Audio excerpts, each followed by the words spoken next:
I'm Sienna Bellamy, 39 years old, and 3 weeks ago, my father said one thing that made me cut him out of my life forever.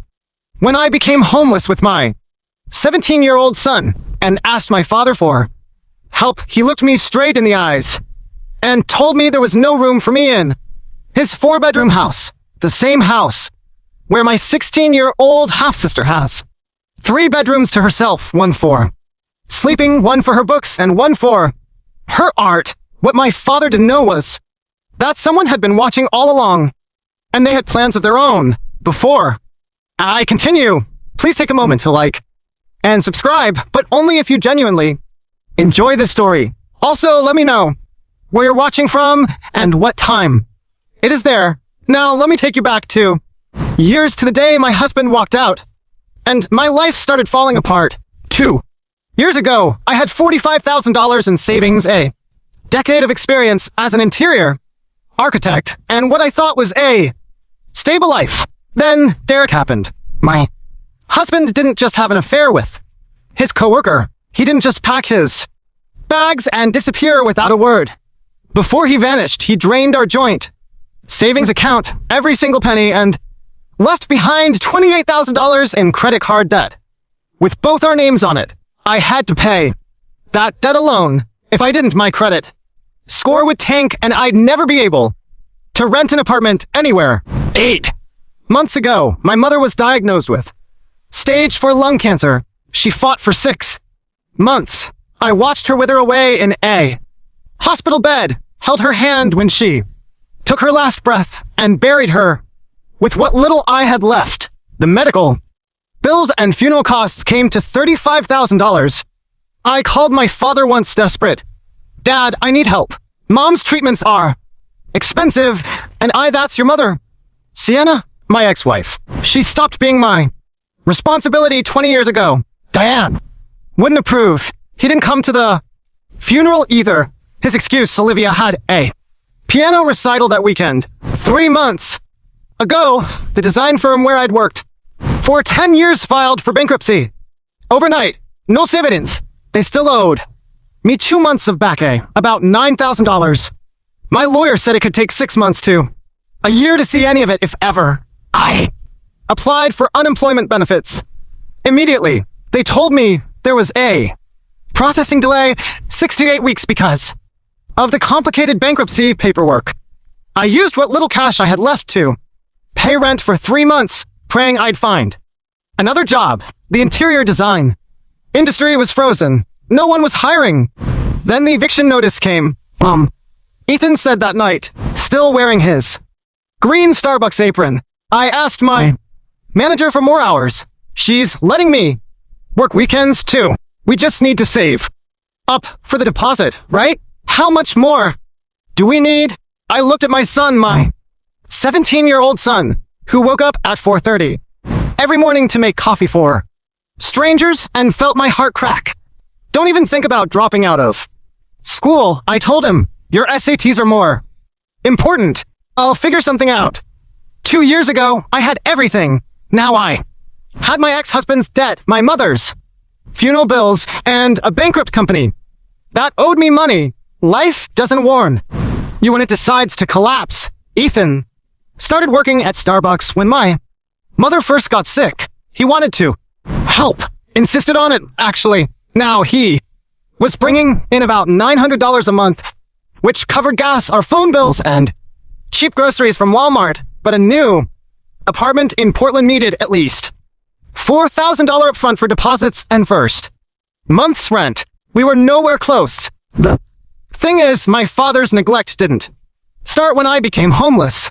It started the moment he married Diane. I was 18 when I found out about the affair. I came home from school early and saw them through the living room window. My father and this woman I'd never seen before, kissing in our house on our couch while my mother was at work. My mother never recovered from that betrayal. She spent the next 20 years carrying that wound, and I watched it slowly hollow her out. When I graduated from college, my father didn't show up. Diane was pregnant with Olivia, and she needed someone with her at all times. When I got married, he gave us $500 as a wedding gift. When Olivia was born, he bought Diane a $15,000 diamond ring to celebrate. I still have his Facebook page bookmarked. Not because I check it often, but because it's evidence of something I need to remember. Every photo is the same. Richard, Diane, and Olivia. Caption: my whole world. I don't exist in his world. I never have. I sent Olivia birthday presents every year. Not once did I receive a thank you. The night after my mother's funeral, Ethan sat beside me in the car, our home now, and asked the question I'd been dreading. Mom, did I do something wrong? Is that why Grandpa never calls me? I finally told him the truth about the affair, about Diane, about how his grandmother spent 20 years heartbroken because of the man who was supposed to be his grandfather. Grandma always said I was hard work. Ethan whispered. She said I was just like you. She would have been proud of me, right? She was proud of you, I said. She told me that every single day. He was quiet for a long moment. Then I miss her, Mom. I miss her, too, baby. Every single day. We'd been sleeping in our car for 3 nights when I finally broke. Walmart parking lot, space 247. I memorized that number because I stared at the faded paint every night, trying not to think about how we'd ended up here. Ethan's alarm went off at 4:30. I watched him sit up in the back seat, rubbing his eyes, his breath fogging in the cold morning air. He grabbed his Starbucks uniform from the plastic bag we used as a makeshift closet. I'll be at the store before 5, he said. I can shower in the employee bathroom before anyone else gets there. He thought I didn't know. He thought he'd hidden it. Well, the way he snuck into work early to clean up, the way he changed in the restroom stall, the way he never mentioned our living situation to his coworkers. He didn't want their pity. He didn't want to lose his job. I watched him drive away in the dark, and I saw what this was doing to him. The shadows under his eyes, the way his clothes hung looser on his frame, the small burn mark on his hand from the espresso machine that he brushed off as nothing. He was 17 years old, waking up before dawn in a car to go make coffee for strangers, then coming back to do homework under streetlights because we couldn't afford to keep the car running for the interior light. His SATs were in 2 weeks. He'd been studying on his phone, squinting at practice problems in the orange glow of the parking lot lamps. I was still waiting on unemployment benefits. 5 weeks into the application, at least 2 or 3 more to go. The lawsuit against my old company could take months. The shelter had a 6-week waiting list. I had no more options. Well, one option. I picked up my phone and stared at my father's contact. The man who couldn't be bothered to show up to my mother's funeral. The man who'd erased me from his perfect family portrait. I watched my son disappear into the pre-dawn darkness to work a job that would barely cover our gas money. And I made my decision, even if it meant calling the man who hadn't been there. When Mom took her last breath, I had to try. Not for me, for Ethan. My father picked up on the 4th ring. Sienna. Not a greeting, just my name, flat and cold. Dad, I need to talk to you. It's important. I'm Busse. Olivia's birthday party is next week, and Dad, Ethan, and I are homeless. Silence. I told him everything. The bankruptcy, the eviction, the car.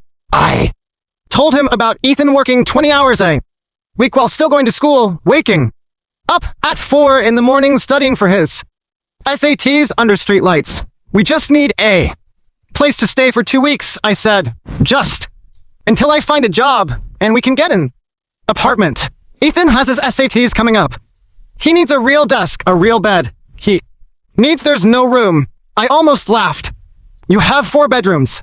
Olivia needs them. All 3 of them. She has her bedroom, her library, and her art studio. She's developing her talents.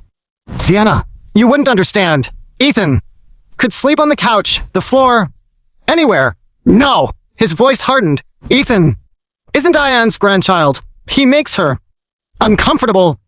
I couldn't speak. My father continued, and I heard something ugly creeping into his voice. Besides, the kid makes coffee for a living. That's the future you raised him for. Olivia is preparing for art school. Do you see the difference? Still, I couldn't form words. Then, Diane's voice came through the line. She must have grabbed the phone. Sienna, you're 39 years old, and you still can't take care of yourself. Your husband left. Your mother died. Your company fired you. Maybe you should ask yourself if you're the problem. The line went dead. I sat in the driver's seat of my car, phone still pressed to my ear, listening to nothing. My father had just mocked my son for working, for helping our family survive. And Diane, the woman who destroyed my mother's marriage, had just told me that my mother's death was somehow my fault. I called back. My hands were shaking, but my voice came out steadier than I expected. I wasn't finished, I said when my father picked up Sienna for bedroom's dad. Olivia needs Ethan wakes up at 4 in the morning. Did you know that? Silence. He drives to Starbucks before 5. He showers in the employee bathroom because we don't have running water. He works 8 hours, then he does his homework in a parking lot. He's 17 years old. That's not why you mocked him for working, for helping his family. I didn't mock you. Said, the kid makes coffee for a living. Those were your exact words. My father's breath was heavy through the phone. I heard him struggling to find a response. Diane thinks it's best if I let the name hang there. So Diane decides. Who lives in your house now? It's our house. Is it? Something shifted in his voice. A crack in the armor. What's that supposed to mean? It means I remember things, Dad. Things Grandma told me when I was little. About that house. About who it really belongs to. Don't. His tone turned sharp. Don't bring my mother into this. Why not? Does she know you didn't come to Mom's funeral? Does she know you're refusing to help your own granddaughter? Does she know you laughed at Ethan for having a job? My mother is 80 years old. She doesn't need to be bothered with. Then you better hope I don't need to call her. He hung up on me. I stared at the phone. My hands had stopped shaking. For the first time in 20 years, I'd pushed back and I'd heard something in my father's voice that I hadn't expected. Fear. I didn't realize Ethan was awake until I heard him sniffle. He was sitting in the back seat, still in his Starbucks uniform. The green apron was stained with coffee, and there was a fresh red mark on his hand. Another burn from the espresso machine. He must have gotten back from his shift while I was on the phone, and I hadn't even noticed. He'd heard everything. Mom. His voice cracked. Did Grandpa really say that about my job? I turned around to face him. The parking lot. Lights cast orange shadows across his face, and I could see the tear tracks on his cheeks. Ethan, I work really hard.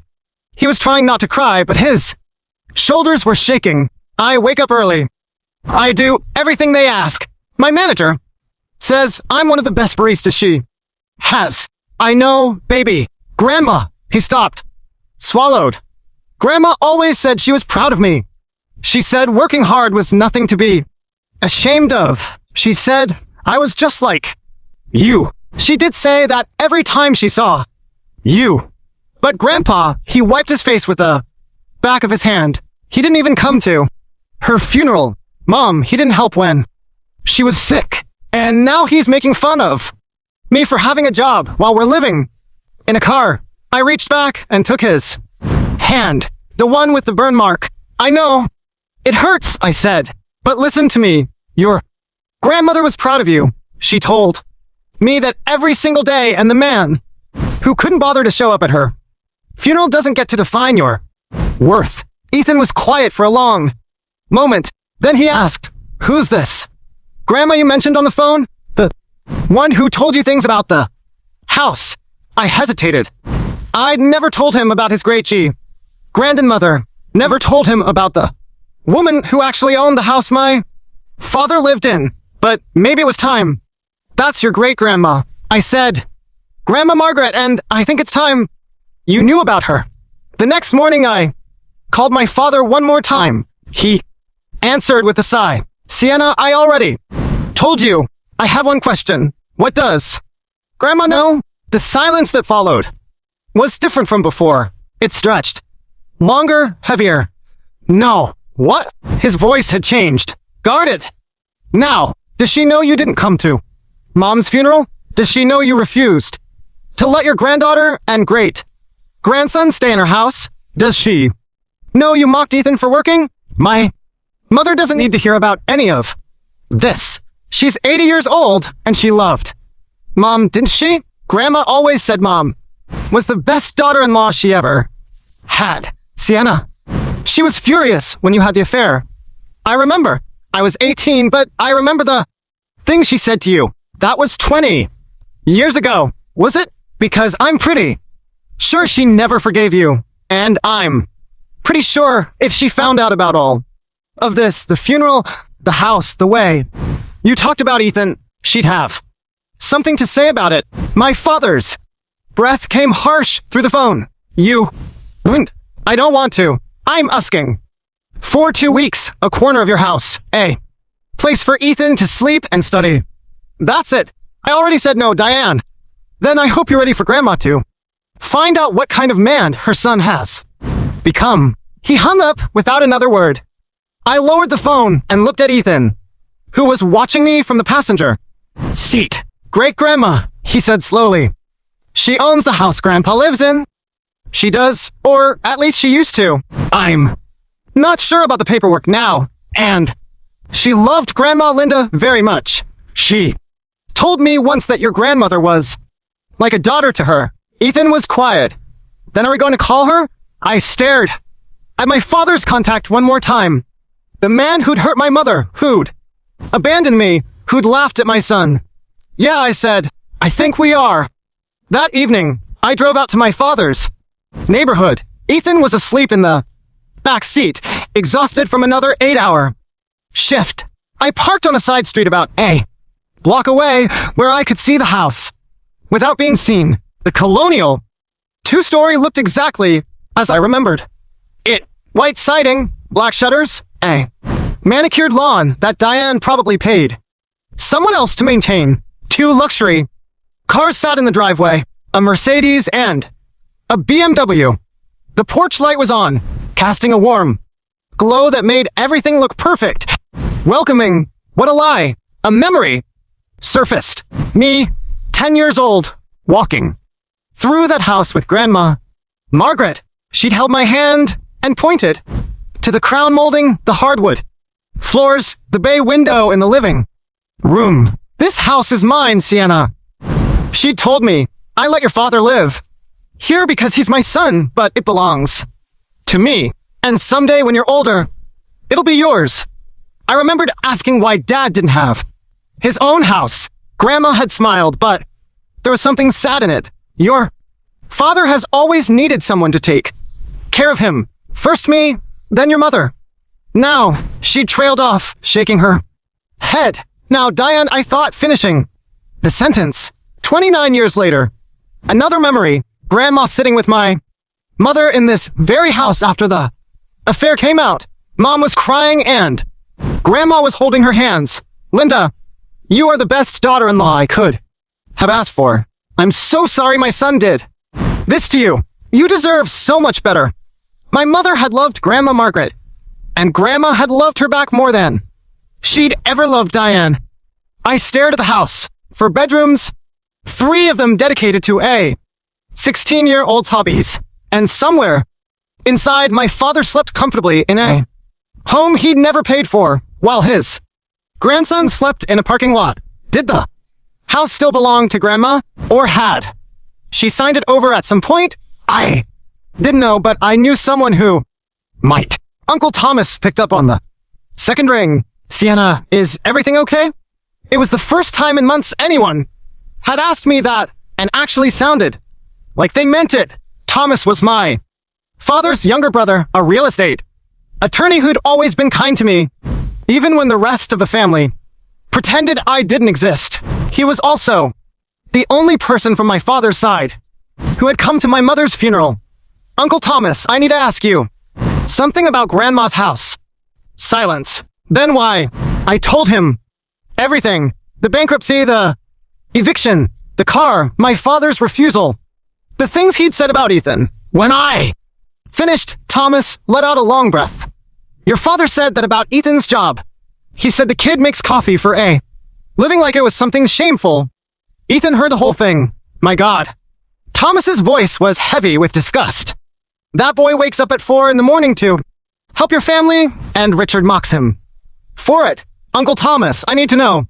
The house, is it still? Sienna, I have to tell you something. He paused and I heard him close a door. Your grandmother was furious when Richard didn't show up to Linda's funeral. She called me that night crying. She said, Thomas, I raised a monster. Linda was like a daughter to me, and my son couldn't even pay his respects.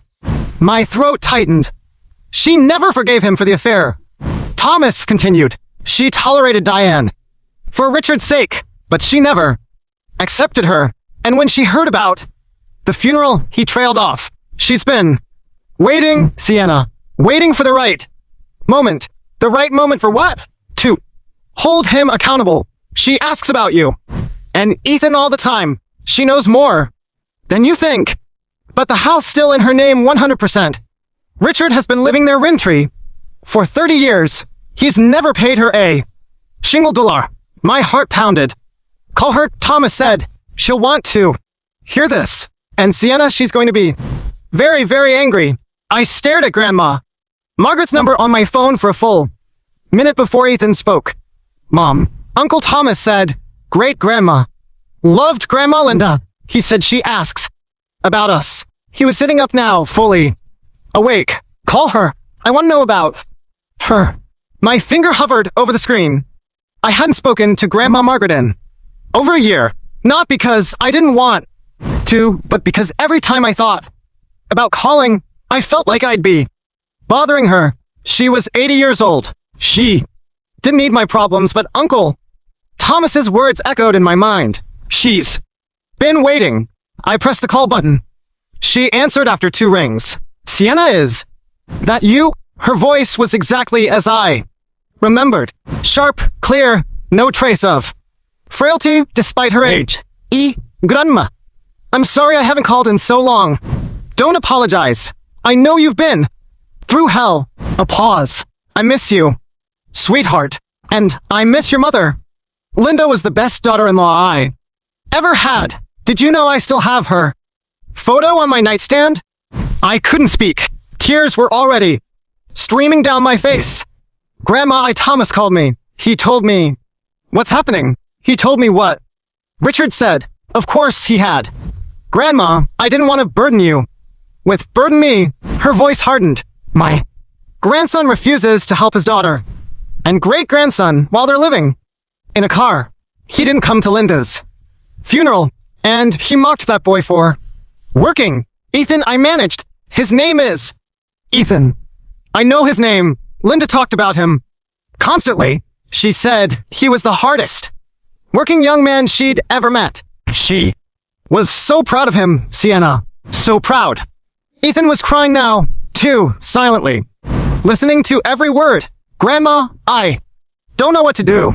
We don't have anywhere to go, and Dad won't listen to me. Her voice cut through my rambling. Richard doesn't own that house. I do. He's been living in my house for 30 years without paying me a penny, and he has the audacity to turn away my great-granddaughter, to laugh at my great-great-grandson for having a job. I heard her take a breath, steadying herself. When is that girl's birthday party? Olivia, next Saturday. Why? Because I'm going. And so are you. And so is Ethan. Grandma, Dad didn't invite us. I'm inviting you. I'm the owner of that house. My invitation is the only one that matters. Did you hear that? When Grandma said she still keeps my mother's photo on her nightstand for 20 years, I thought I was alone in this family. I thought Everyone had forgotten about my mom, about what my father did to her, about how she spent 2 decades carrying that heartbreak. But Grandma never forgot. She never stopped loving her. And when she heard about Ethan, about how hard he works, about how my father laughed at him, her voice changed. I'd never heard her so angry. What do you think she's planning? What's going to happen at that birthday party? Let me know in the comments what you think is coming. And if you're still with me, hit that like button so I know you're here. We're about to get to the part I'll never forget. Now, let me tell you about the day of the party. 3 days before Olivia's sweet 16, Grandma called again. You're coming to the party, she said, no question in her voice. Both of you, Grandma, Dad, will make a scene. He'll try to throw us out in front of everyone. Let him try. I don't have anything to wear. Neither does Ethan. We've been living in our car. For I know, I've already spoken to Camus. He's bringing clothes for both of you. Something simple, something dignified. You're not going there to impress anyone, Sienna. You're going there because I asked you to. I hesitated. Why? Why do you want us there so badly? Because I want to see my great-grandson. Linda told me so much about him. She said he was special, and I believe her. Grandma's voice softened for just a moment, and because that boy needs to know his grandmother would have been proud, I want to tell him myself. My chest act. Grandma, Ethan's nervous. He's afraid Grandpa will humiliate him again. Then tell him what I told you. I'm the owner of that house. Richard lives there because I allow it. If anyone tries to humiliate my family in my home, they'll answer to me. The day before the party, Uncle Thomas dropped off the clothes. A simple navy blue dress for me, wrinkled but clean, borrowed from a shelter donation program, which he'd quietly arranged. A white button-down shirt for Ethan, borrowed from one of Thomas's younger colleagues. Ethan tried it on in the car, checking his reflection in the rear view mirror. Do I look okay? He asked. You look perfect, he tugged at the collar. I asked my manager to switch my shift so I could have the day off. She said yes. She even wrote me a letter. A letter? A recommendation letter for college applications. She said I'm one of the most dedicated employees she's ever had. He paused. I wanted to show great Grandma, so she knows I'm not what Grandpa said I am. I reached over and straightened his collar. She already knows Ethan, but I think she'd love to hear it from you. The party was everything I expected and nothing I was prepared for. Ethan and I pulled up to the house in our beat-up Honda, the same car we'd been sleeping in for weeks. The contrast was almost laughable. Luxury cars lined the driveway. Mercedes, BMWs, a Lexus SUV. The lawn had been freshly manicured, and through the wrought iron gate, I could see the backyard, transformed into something out of a magazine. Pink and white decorations everywhere. String lights draped between the trees. A massive banner reading, Happy Sweet 16 Olivia, hung across the back of the house. Round tables covered in white linen. A tiered cake. A DJ booth. 50 people, maybe more, milling around in cocktail dresses and tailored suits. And there we were, me in my borrowed navy dress, slightly too big. Ethan in a white shirt borrowed from a stranger, his hands still showing faint burn scars from the espresso machine. We didn't belong here. Everyone would know at the second they looked at us. Mom. Ethan's voice was tight. Are you sure about this? Great-grandma asked us to. Come. That's all that matters. We walked through the gate. It took about 30 seconds for someone to notice us. Then, the whisper started. I saw my father across the yard laughing with a group of guests, a champagne flute in his hand. He was in his element, charming, polished, the perfect host. Then his eyes swept toward the entrance and landed on me. His smile vanished. He said something to the guests and started walking toward us. Diane appeared beside him almost immediately, her face twisted with barely concealed rage. What are you doing here? Diane hissed as they approached. And why did you bring him? I kept my voice calm. Grandma Margaret invited us. She has no right to invite anyone to our house. I looked at Diane. Really? Looked at her. Your house?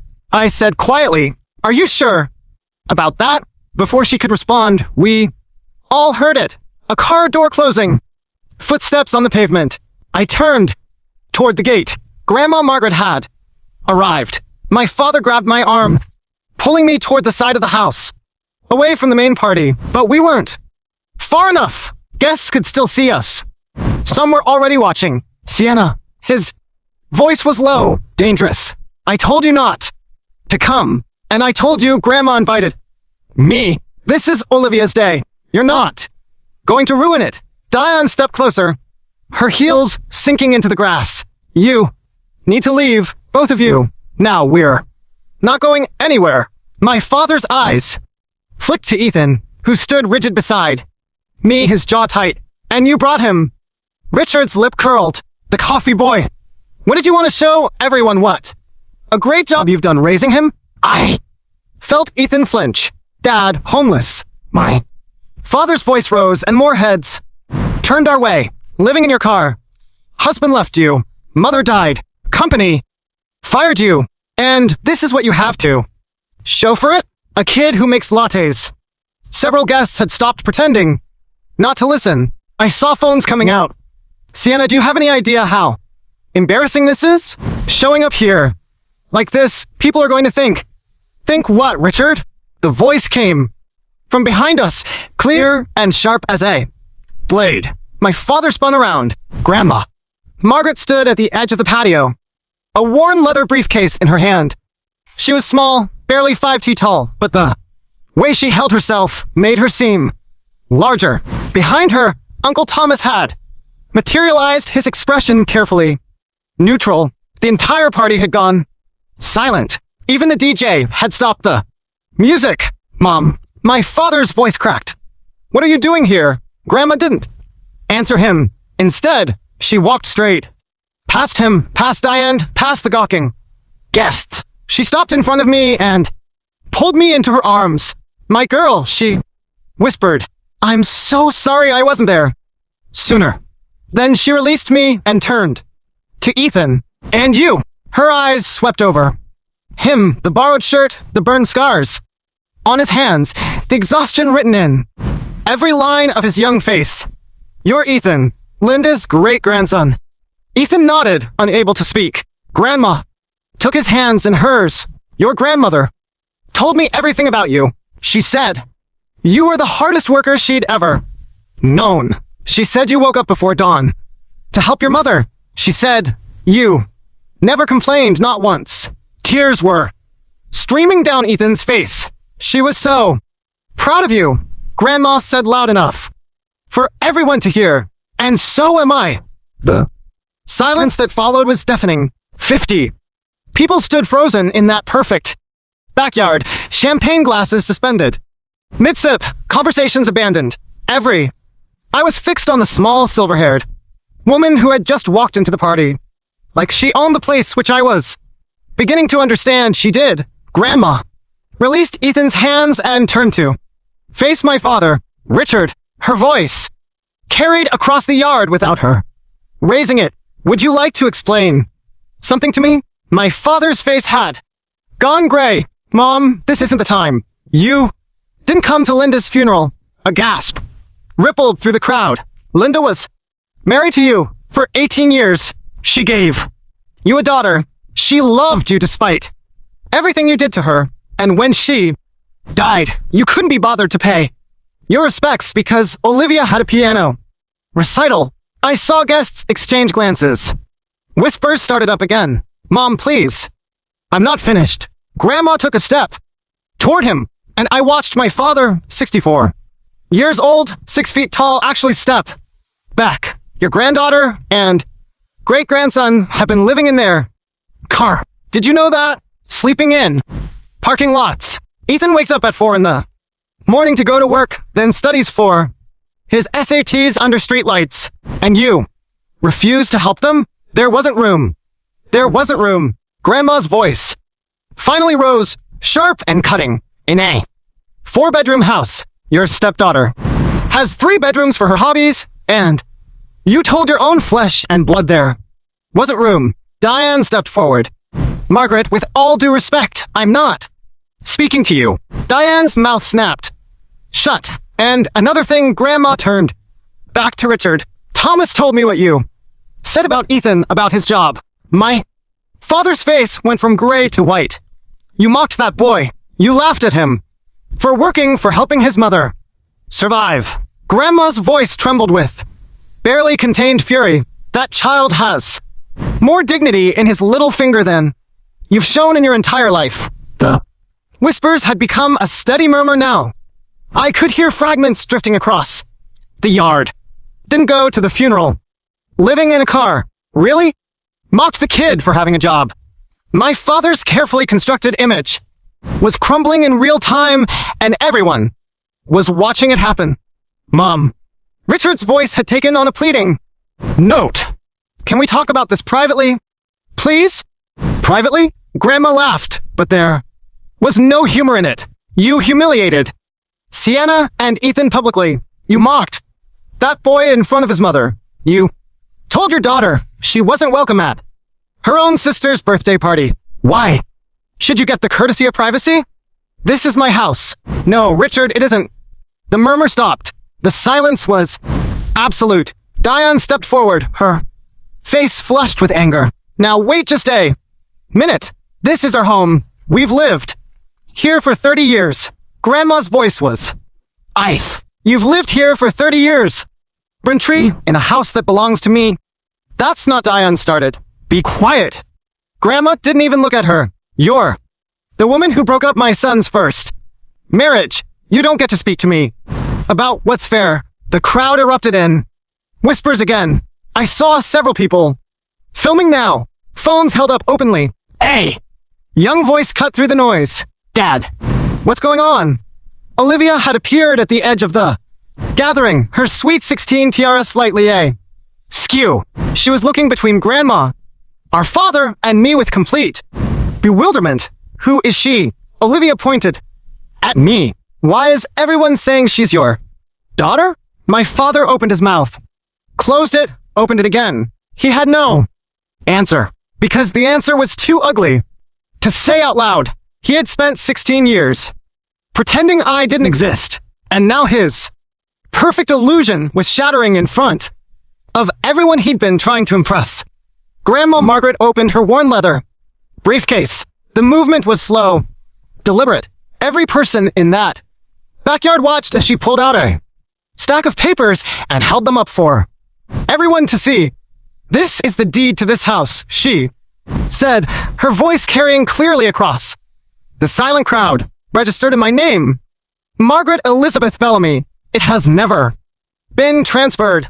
It has never been sold. This house belongs to me. My father's face went completely white. Mom, you said you promised this house would be mine. I said it would be yours when you deserved it. Grandma's eyes were hard as flint. Do you deserve it? Richard, after everything you've done, you cheated on Linda. You abandoned your daughter. You didn't come to your ex-wife's funeral. You refused to help Sienna when she was homeless. And you mocked your own great-grandson for working. She let each accusation land like a blow. You've been living in my house for 30 years, rent-free, while behaving like this. Do you truly believe you deserve to own it? Uncle Thomas stepped forward. His voice was calm, professional, a lawyer delivering facts. I'm a real estate attorney. I can confirm that this property remains solely in our mother's name. Richard has no legal claim to it. He's been permitted to live here as a guest. Nothing more. The crowd had begun to disperse now. Some people backing away, others clustering in small groups to whisper. I saw at least a dozen phones recording. Dad, Olivia's voice trembled. What does this mean? Is this not our house? My father said nothing. It was Grandma who answered. It means, child, that your father has been living a lie, and it's time for the truth to come out. She turned turned to me and her expression softened. Sienna, Ethan, you're moving into the downstairs bedroom tonight. You can't do this. Diane's voice was shrill, cutting through the stunned silence. This is our home. Olivia needs those rooms. Grandma didn't even look at her. Sienna, Ethan, you'll take the guest room on the first floor. There's a desk, a proper bed, and a bathroom. It should be enough for now. Mom, please. My father reached for her arm. Grandma stepped back, out of his reach. Don't touch me. Her voice was quiet, but lethal. You've had 30 years to be a decent human being, and you failed at every turn. What about Olivia? Diane grabbed her daughter's arm, pulling her close. She has her art studio, her library. She needs those spaces. Olivia needs one bedroom. Grandma's tone broke to no argument. Like every other teenager, she doesn't need 3 rooms for hobbies while her nephew sleeps in a car. She turned to Ethan. You, she said, her voice softening. You need a real place to study, to sleep, to rest after working those long shifts. Your grandmother would have wanted that for you. And so do I. Ethan couldn't speak. He just nodded, tears still streaming down his face. Uncle Thomas spoke up. Again, his lawyer voice back in place. If Richard and Diane refuse to comply with the property owner's wishes, I can assist my mother in initiating formal eviction proceedings. Under Oregon law, they would have 30 days to vacate. That is the legal right of any property owner. Guests were leaving now, slipping away quietly. No one was saying goodbye to my father. No one was offering congratulations to Olivia. The party was over. I stepped closer to Richard. I didn't want this, I said quietly. You could have given us 2 weeks.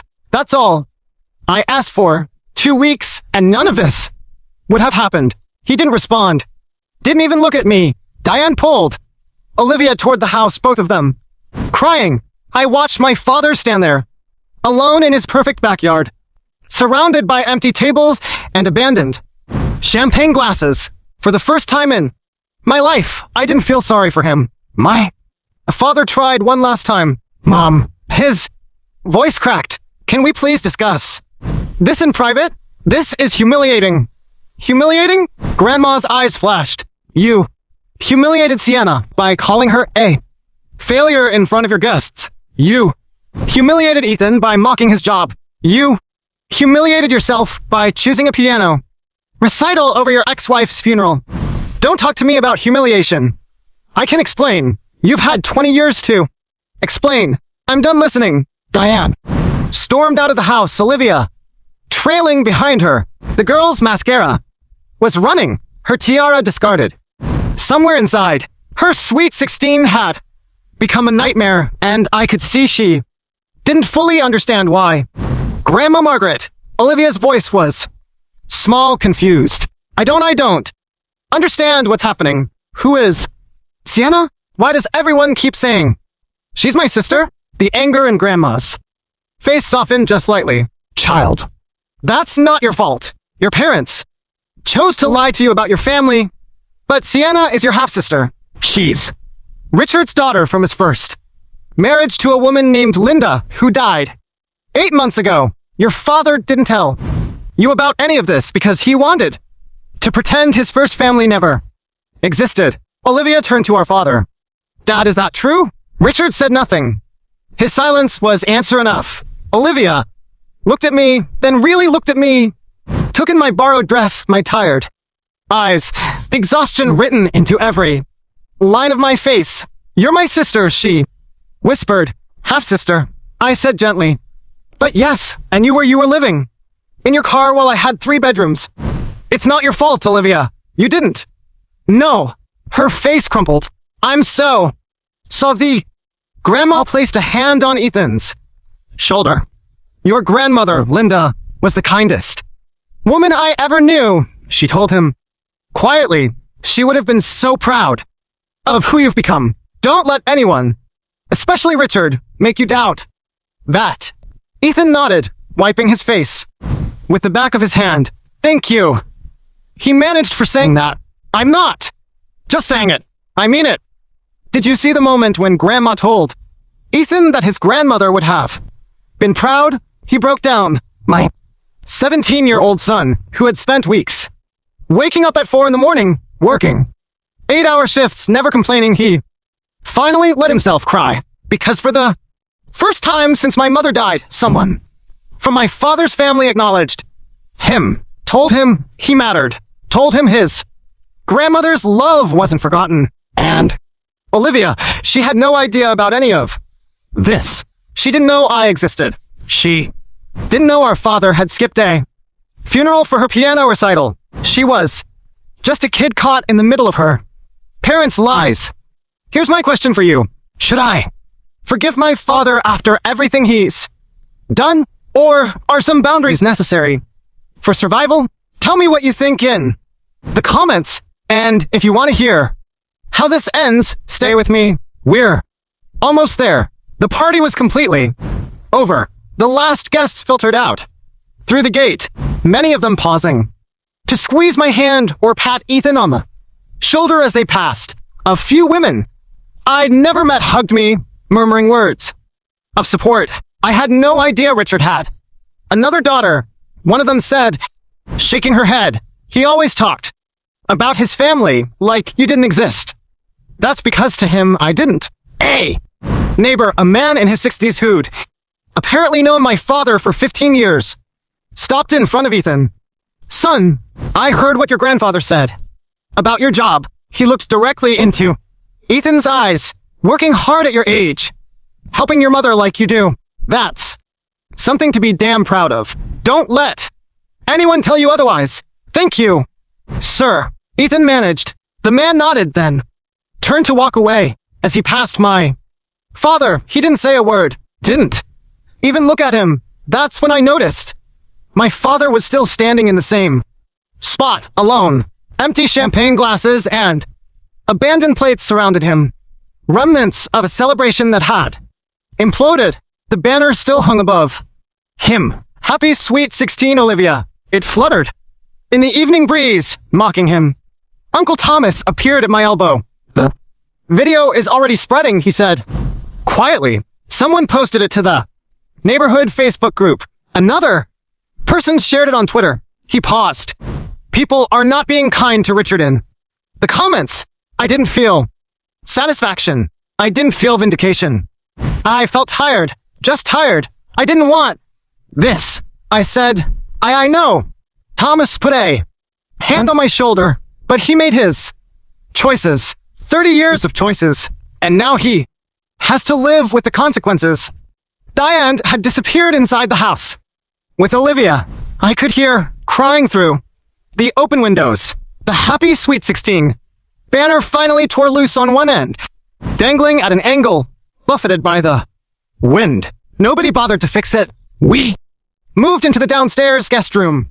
That same night, it wasn't much. A queen bed, a desk by the window, a small bathroom attached. But after 3 weeks of sleeping in a car, it felt like a palace. Ethan sat down at the desk and ran his hands over the surface like he couldn't quite believe it was real. I can study here, he said softly. I can actually sit at a real desk and study. You can? He opened his backpack and pulled out his SAT prep book, dog-eared and wrinkled from being read in parking lots. Under street lights, he set it on the desk, smoothed the pages, and just stared at it for a moment. Then he pulled out something else. A folded piece of paper. My manager wrote this, he said, handing it to me. The recommendation letter from my college applications. I unfolded it and read the first few lines. Ethan is one of the most dedicated and hardworking employees I have ever had the privilege of managing.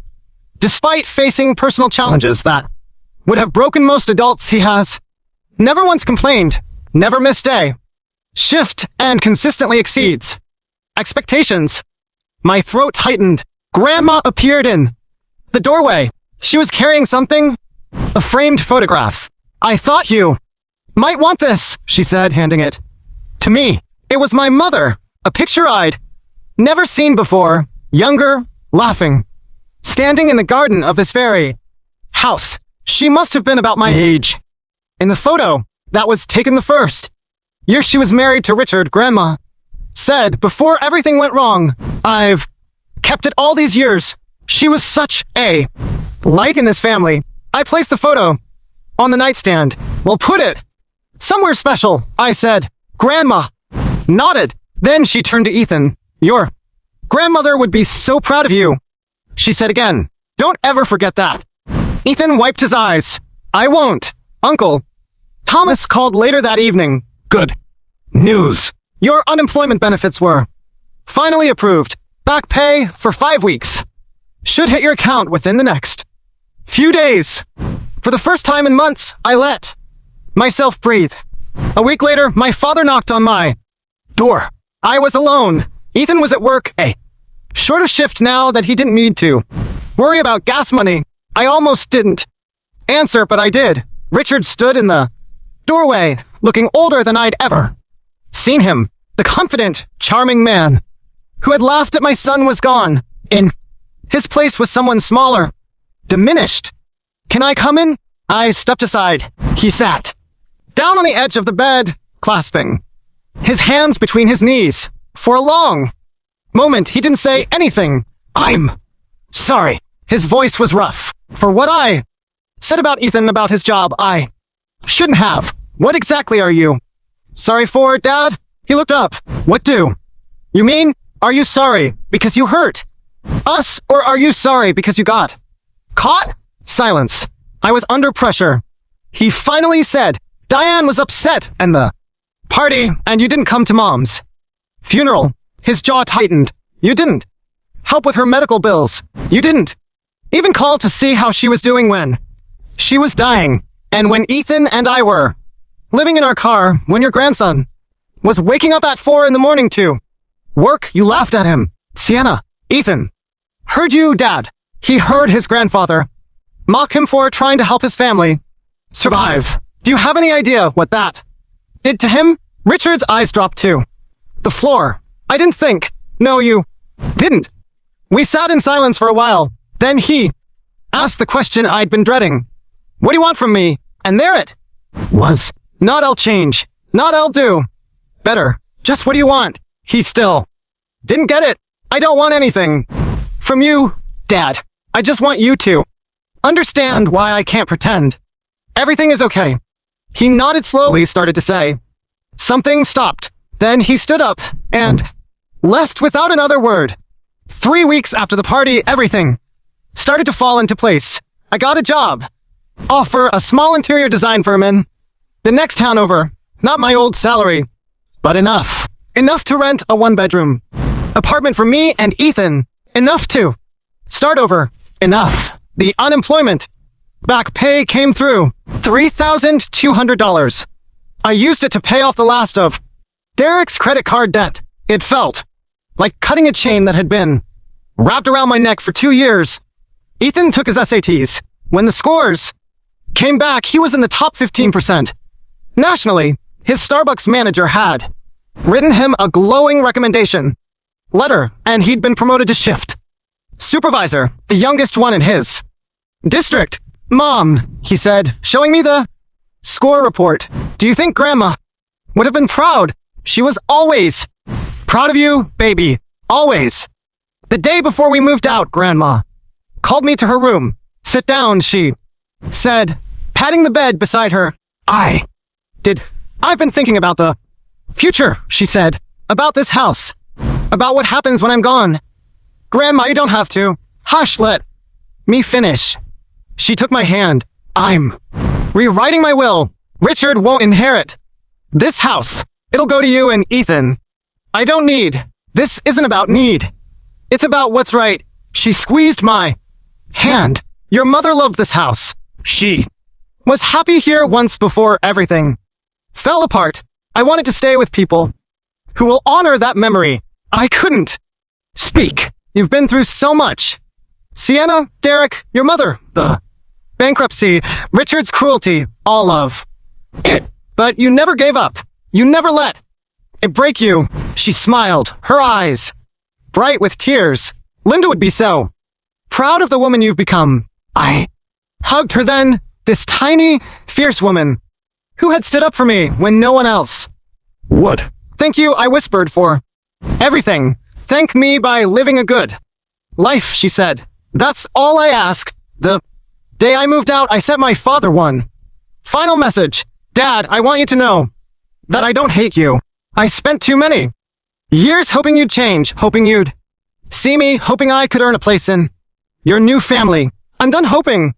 Grandma gave us a roof when you wouldn't. She told Ethan he was worth something when you mocked him. She remembered, Mom, when you couldn't even show up to her funeral. I'm not cutting you off out of anger. I'm doing it because I need to protect myself and my soul. If you ever truly change, not because you're embarrassed, but because you realize what you've done, you know how to reach me. Until then, this is goodbye. He never responded. Diane texted me once a week later to tell me I was destroying the family. I didn't reply, but Olivia, sweet confused. Olivia reached out 3 days after we moved. Sienna, I'm sorry about everything. I didn't know about you or about what happened with Dad. I feel so stupid. I had 3 bedrooms for my stuff while you and Ethan had nothing. I'm really, really sorry. I wrote back. You have nothing to apologize for. Olivia, none of this was your fault. If you want to get to know me and Ethan, we're here. Ethan sent her a message. 2. Hey, it's your nephew. Don't stress about it. I make coffee for a living, and there's nothing wrong with that. Let me know if you ever want to hang out. That night in our new apartment, small, simple hours, I placed my mother's photograph on the bookshelf. We made it, Mom, I said quietly. Ethan and I were going to be okay. My son was at his desk, laptop open, working on college applications. He looked up and caught my eye. Mom, yeah, thank you for not giving up, for fighting for us. I walked over and hugged him. I didn't win because of the house, I said. I won because you know that waking up at 4 in the morning to help your family is something to be proud of, no matter what anyone else says. He hugged me back tight. Grandma would be proud, he whispered. She is, baby. She is. That's my story. My mother died 8 months ago, and my father couldn't be bothered to attend her funeral. Then he mocked my son, my hardworking, dedicated, incredible son, for having a job that helps our family survive. But my grandmother, my 80-year-old grandmother, remembered. She remembered. My mother, she remembered what family is supposed to mean. And when it mattered most, she stood up for us. If you've ever lost someone and felt alone, if you've ever been mocked for the work you do, if you've ever felt like you didn't belong in your own family, you're not alone. I see you. Tell me your story in the comments. I read every single one. And if this video meant something to you, please like, subscribe, and hit that notification bell. There's a link in the description to another story you might connect with. Thank you for staying until the end. Thank you for being here with me.